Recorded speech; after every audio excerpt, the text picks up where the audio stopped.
Coucou tout le monde, j'espère que vous allez bien. On se retrouve aujourd'hui pour une nouvelle vidéo. Une vidéo qui sera très différente de la précédente parce qu'aujourd'hui on va parler d'histoire. Aujourd'hui je vais vous raconter l'histoire des femmes de Nder. Une histoire très connue au Sénégal mais en même temps peu connue pour le reste du monde. Alors sans plus tarder, on va passer au vif du sujet.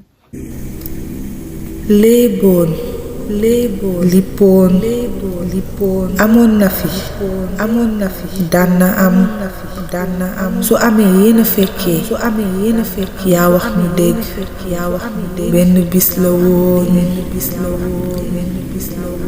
Nder est la capitale du Waalo, un royaume situé dans le nord du Sénégal. Une tragédie qui s'y est déroulée au 19e siècle marquera à jamais l'histoire de ce royaume. Parmi les dates les plus marquantes de l'histoire du Sénégal, on peut compter la date du 7 mars 1820. Talatay Nder, connu pour certains sous le nom de la résistance de Nder, marque pour l'histoire du Sénégal un événement tragique mais symbolique dans la lutte contre l'esclavage. Ce mardi 7 mars 1820, les braves femmes de Nder s'opposent aux esclavagistes maures dirigés par leur chef Amar Ould Mokhtar. Cette opposition conduit à un drame. Un des drames les plus connus au Sénégal et qui jusqu'à présent est raconté aux plus jeunes. Il faut savoir qu'au Sénégal, il y a des valeurs qui sont enseignées aux gens dès leur bas âge. Et parmi ces valeurs, je peux vous citer le fulla, le faïda, le jom et le fit, que je peux traduire en quelques mots comme la rigueur, l'honneur et la dignité. Les femmes de Nder ce jour-là ont prouvé aux esclavagistes morts que l'honneur passe avant tout, que la dignité n'a pas de prix. La tribu des Trarzars du Maroc qui voulait des femmes pour son commerce d'esclaves à Marrakech et l'Almami du Fouta qui était contre les traités de Diao qui impactaient négativement son commerce de gomme et que le Waalo avait signé avec la France font subir plusieurs attaques au royaume du Waalo. Ce mardi, alors qu'une bonne partie des troupes avaient accompagné le braque et les titres du roi à Saint-Louis afin de soigner sa blessure qu'il avait eue le 21 septembre 1820 durant une attaque que le Waalo avait subie de la part de ces mêmes Maures, ces derniers, avec leurs alliés du nord du fleuve, c'est-à-dire le peuple de l'Almami du Fouta, attaquent le royaume du Waalo. Lors de l'attaque, il n'y avait que les femmes et les enfants au village car les hommes étaient tous sur les champs. Les femmes avaient décidé de s'organiser pour défendre le village à la place des hommes qui étaient absents quand elles ont aperçu Amar Ould Mokhtar qui arrivait avec ses hommes. Elles envoyèrent les enfants se cacher dans les champs, se déguisèrent en hommes en portant les vêtements de leurs maris et prirent ainsi leurs armes. Les morts tels des lâches croyaient attaquer des femmes seules, fragiles et sans défense pour faire d'elles des esclaves, sont surpris par la contre-attaque de ces femmes déguisées. Ces derniers, sur le point de se faire humilier, décidèrent de se replier. Mais hélas, les femmes crièrent trop tôt victoire en dévoilant leur féminité, en ôtant leur turban et ainsi l'ego des Maures a subi un coup et ils ont décidé de revenir. Pour l'honneur, la liberté et la dignité, les femmes de Nder ont décidé ce jour-là d'effectuer le sacrifice ultime. Barkadia, qui était la confidente de la reine Fatimata Khourey Mbodj et qui se faisait rapidement obéir par les femmes du royaume, s'appuya sur l'arbre à palabres car blessée durant l'attaque qui était survenue plus tôt afin de parler à cette compagne. Femmes de Nder, dignes femmes du Waalo, redressez-vous et renouez vos pagnes. Préparons-nous à mourir. Les femmes de Nder, devons-nous toujours reculer devant nos envahisseurs? Nos hommes sont loin et ils n'entendent pas nos cris. Nos enfants sont à sûreté. Allah le Tout-Puissant saura les préserver. Mais nous, pauvres femmes de Nder, que pouvons-nous contre ces ennemis qui ne tarderont pas à reprendre l'attaque? Où pourrions-nous nous cacher sans qu'ils ne nous découvrent? Nous serons capturés comme le furent nos mères et nos grands-mères avant nous. Nous serons traînés de l'autre côté du fleuve et vendus comme esclaves. Est-ce cela un sort digne de nous? À ces mots, ses compagnes s'arrêtèrent de pleurer et restèrent muettes. Répondez, mais répondez donc au lieu de rester là à gémir. Qu'avez-vous donc dans les veines? Du sang ou de l'eau du marigot? Préférez-vous qu'on dise plus tard à nos enfants et à nos petits-enfants, vos ancêtres ont quitté le village comme captifs, ou bien vos aïeux ont été braves jusqu'à la mort?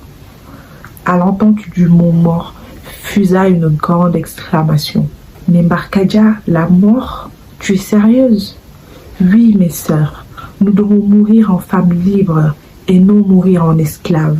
Que celles qui sont d'accord avec moi me suivent dans la grande case du Conseil des sages. Nous y mettrons le feu. C'est la fumée de nos cendres qui accueillera nos ennemis. Debout, mes sœurs, puisqu'il n'y a d'autre issue, mourons en dignes femmes du Waalo. Toutes les femmes s'avancèrent lentement vers la grande case du Conseil des sages, car Barkadja avait réussi à toutes les convaincre. Sur le chemin qui menait vers la case, elles n'ont pas pu s'empêcher de contempler une dernière fois la beauté de leur Waalo natal. Elles se regroupèrent toutes dans la case, et la dernière femme qui les avait rejoints était une femme enceinte. Barkadja, déterminée et sans trembler, lança la torche sur les branchages, ainsi jaillit le feu. Elles s'enlacèrent toutes et entonnèrent des berceuses et des chansons qui rythmaient leurs travaux quotidiens. La femme enceinte qui avait rejoint le groupe en dernier s'est échappée quand l'air a commencé à manquer. Et une parmi les femmes a dit aux autres de la laisser. Comme ça, elle dira leur histoire à leurs enfants qui, à leur tour, la raconteront à leurs enfants. C'est ainsi que le toit est tombé sur leur corps. Les hommes sont arrivés trop tard après que toutes les femmes de Nder aient péri, sauf une, la femme enceinte.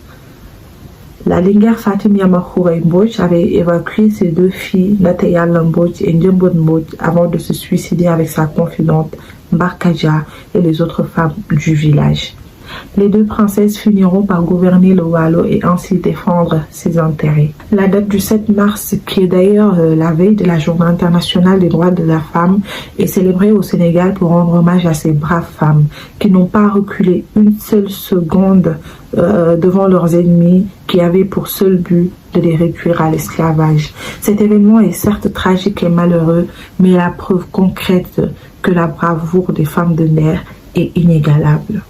Voilà l'histoire des femmes de Nder. J'ai essayé de vous la raconter au mieux avec l'aide de quelques sources que je vous mettrai en barre d'information. Oui. Et je tenais vraiment à vous raconter cette histoire. Je tenais vraiment à ce que ça soit la première histoire que je vous raconte sur cette chaîne, parce qu'en tant que Sénégalaise, cette histoire me touche particulièrement. En tant que femme noire aussi, cette histoire me touche particulièrement. Car c'est une histoire tragique, mais également une histoire qui peut rendre fier à tout un peuple. Les femmes-là, pour dire non à l'esclavage, n'ont pas hésité à sacrifier leur vie, à mettre fin à leur vie et ainsi interrompre l'esclavagisme arabe. Jusqu'à présent au Sénégal, tu dis que tu es Waalo, tu inspires le respect parce que le peuple n'a pas encore arrêté d'associer cet événement-là au peuple du Waalo. J'espère vraiment que vous avez aimé cette histoire, que toutes les femmes qui ont regardé cette histoire-là sont fières du sacrifice que les femmes du Waalo ont effectué. Les femmes n'ont jamais été derrière quand il s'agissait de se battre. Et c'est parce que plusieurs d'entre elles se sont battues qu'aujourd'hui, nous sommes là, libres et respectés. C'est la fin de cette vidéo. J'espère vraiment qu'elle vous aura plu. Et moi, je vous donne rendez-vous à la prochaine. N'oubliez pas de liker, de vous abonner et de partager. Comme je le dis très souvent, ici c'est une planète. Vous pouvez partager à qui vous voulez. Tout le monde a sa place ici. Voilà, et on va continuer d'élargir la chaîne, d'être beaucoup plus nombreux sur cette planète. Et je vous fais de gros bisous. Je vous dis à la prochaine. Ciao!